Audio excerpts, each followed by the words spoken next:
We just finished up actually with the first day of the AWC, and we were met with these brand new patch notes. So I wanted to go over them quickly. I haven't had a chance to actually read through them, but there is a lot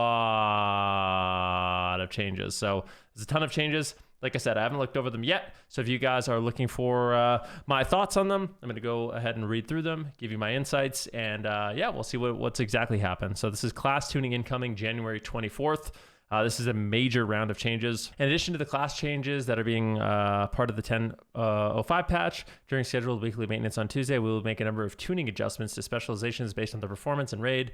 Mythic Plus content is our intent that these will help make these specializations viable for raid and dungeon content. Okay, so let's see what they decided to do. Balance. Druid fixed an issue with cosmic rapidity, did not increase the frequency of shooting stars to occur based on the increased rate of Moonfire, Sunfire, and Stellar Flare. Okay. Lunar Eclipse now increases the damage of Starfire, does to nearby enemies by 30%, was 50%. Okay. Restoration. Verdancy healing reduced by 10%. Adaptive Swarm now increases the effectiveness of periodic effects by 20%, was 25% for Resto Druids. Adaptive Swarm healing and damage reduced by 10%. Dream State now reduces cooldowns by 20 seconds while channeling Tranquility. Okay, so we got some druid changes here to balance as well as restoration. Some mage changes. So these are PvE changes. Both fire and frost are still doing, not so great damage in PvE.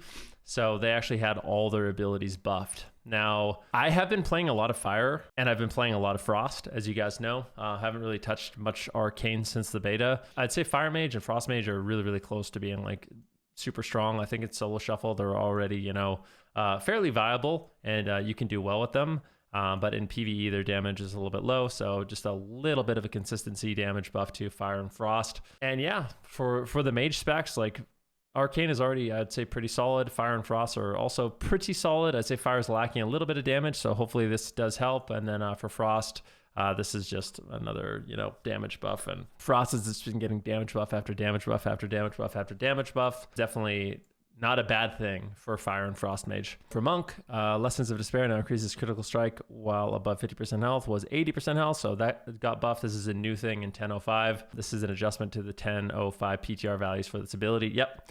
Paladin, a Barrier of Faith now accumulates 50% of the effectiveness of Flash of Light and Holy Light healing, was 40%. Okay. Priest. Okay.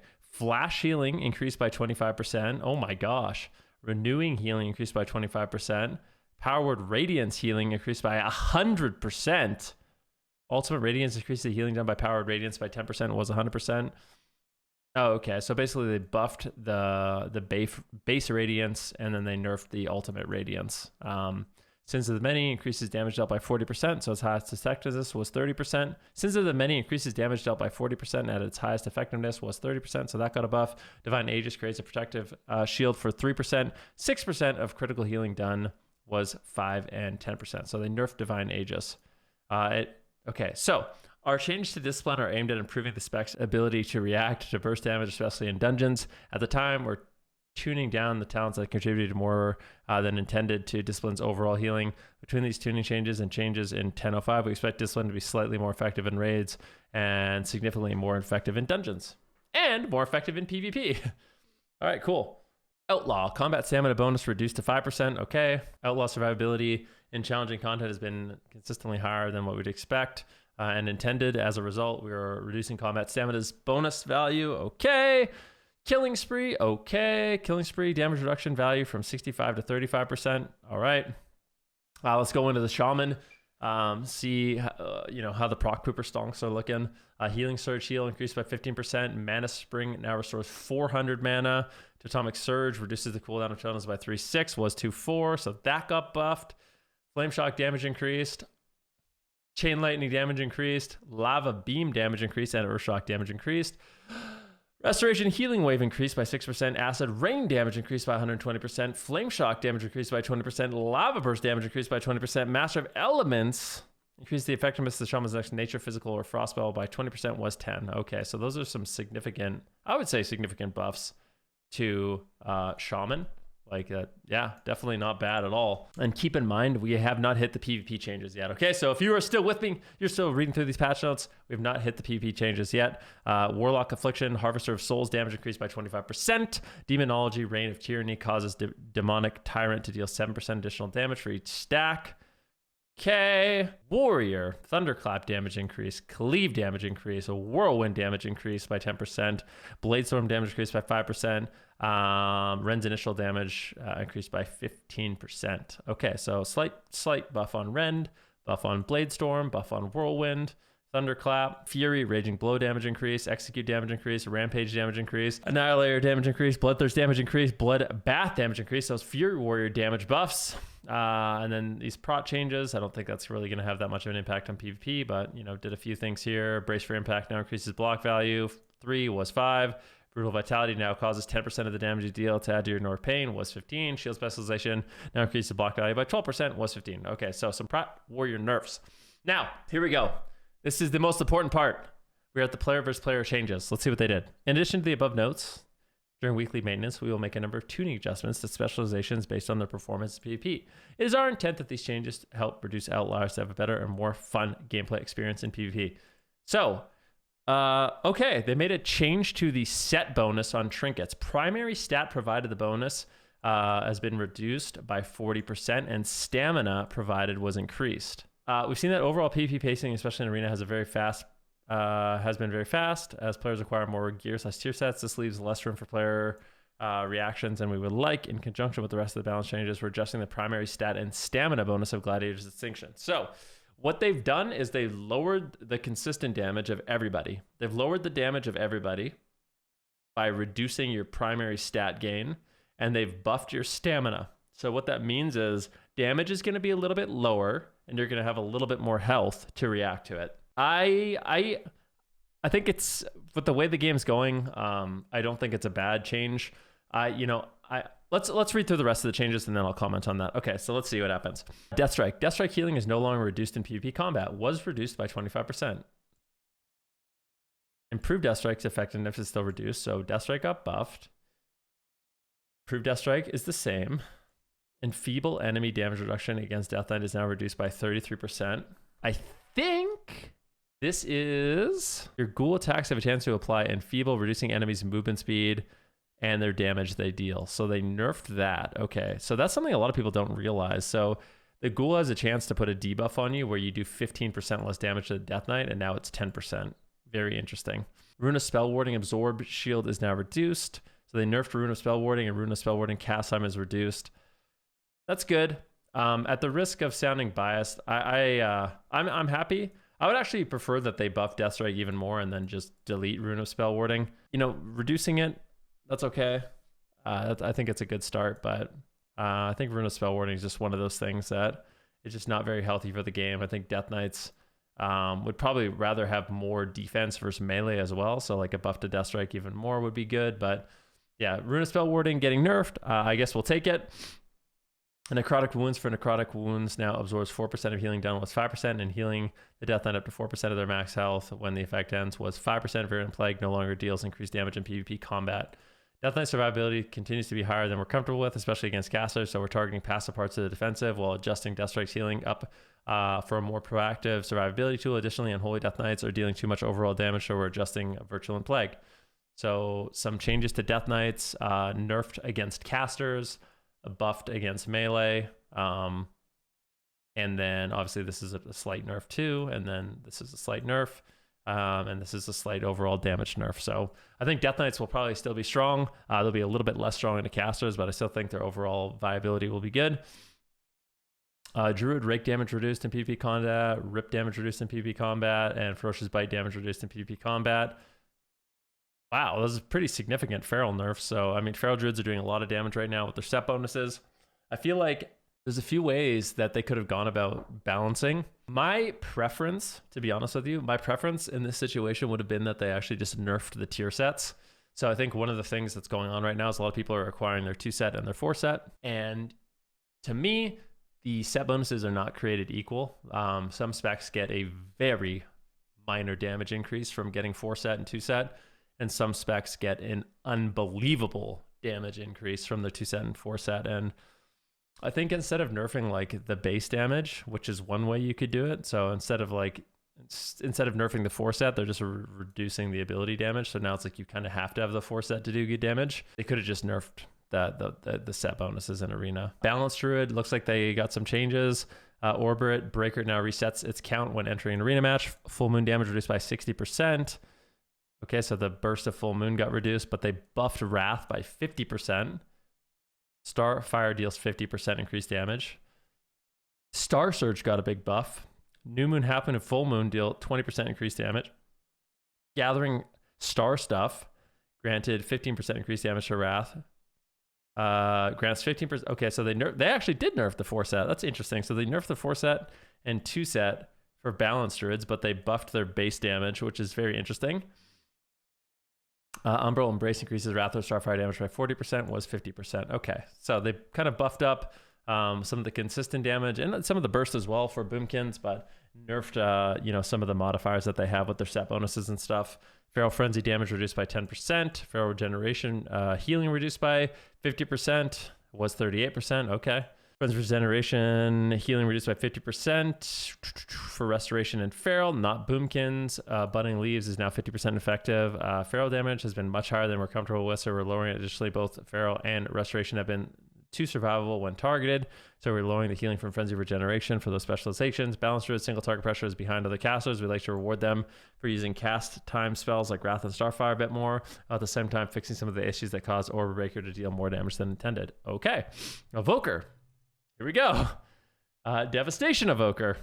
Deep Breath deals 20% less damage. Okay, so they nerfed Deep Breath, which is a big part of their one-shot. They actually nerfed Spellweaver's Dominance as well.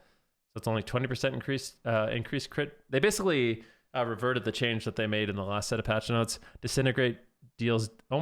so Disintegrate got buffed and Azure Strike got buffed. So once again, kind of taking the approach, buff the consistent damage, nerf the one-shot. I think it's a good place to be.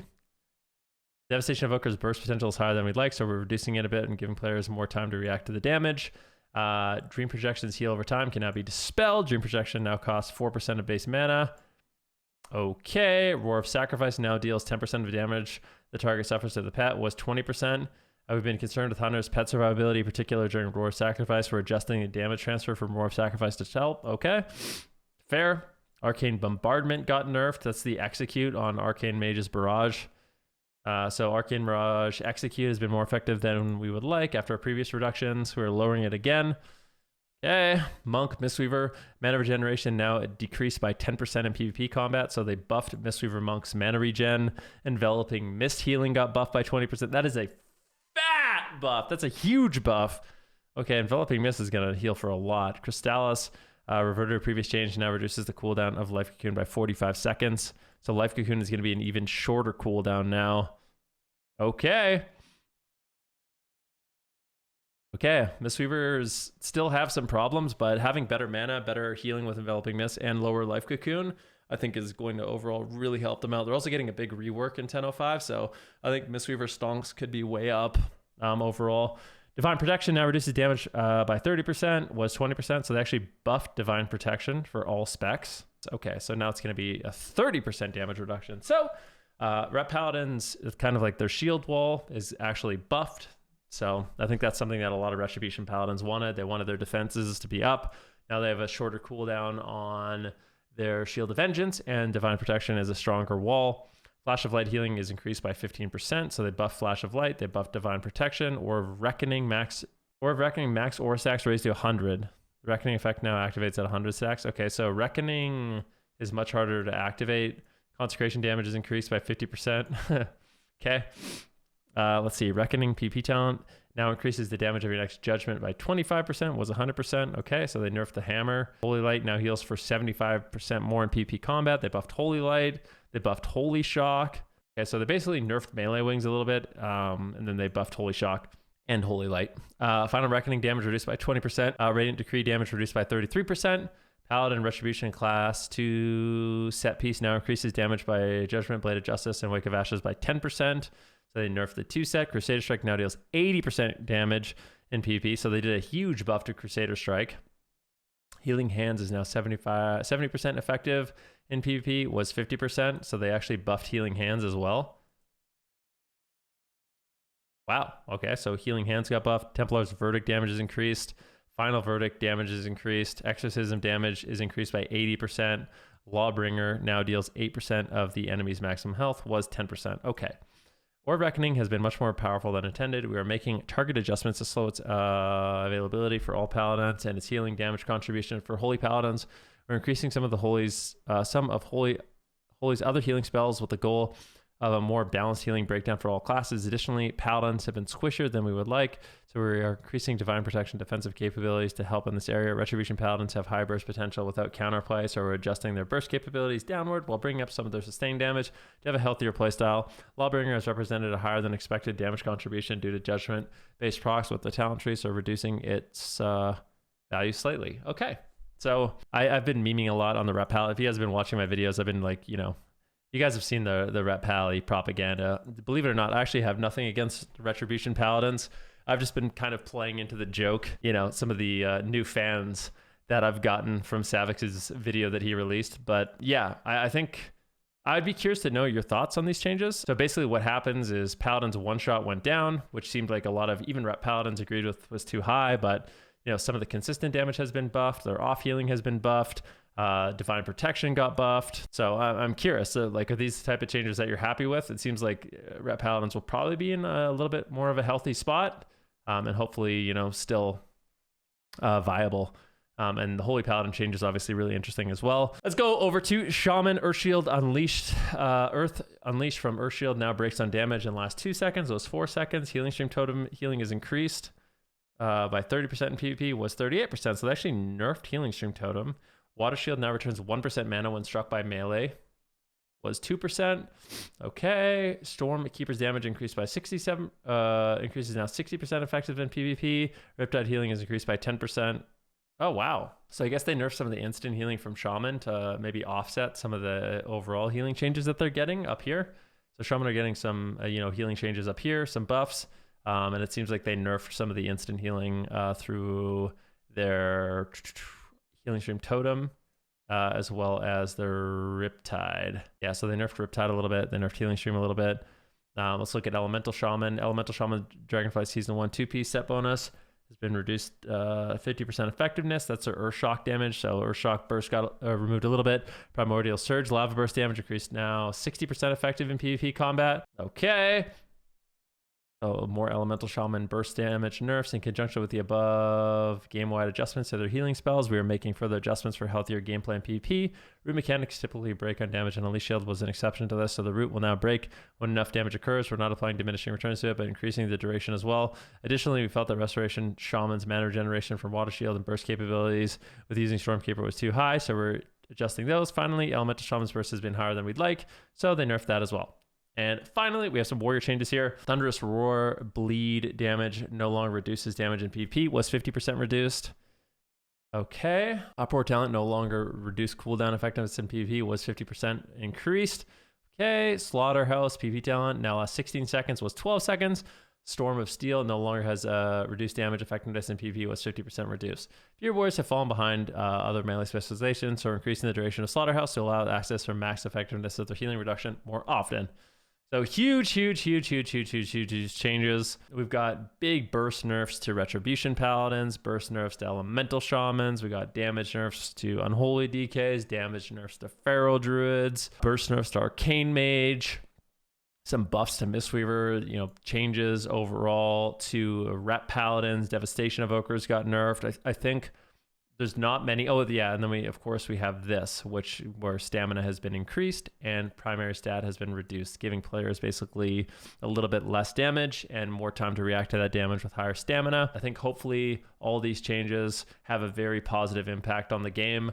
Most of the changes are almost all of the changes that have been made at the cost of sounding like a shill. I mean, obviously, maybe I would have just nerfed the tier a little bit differently, but I think overall I'm super happy with these changes. I think they're still continuing to do a really good job. Balanced Druids also got buffed here, so that's great. They're a little bit weak, and then we did get some consistent damage for Fire and Frost. So yeah, maybe we'll see a little bit more stonks put into Fire and Frost. Right now, I do think they're good in Soul Shuffle.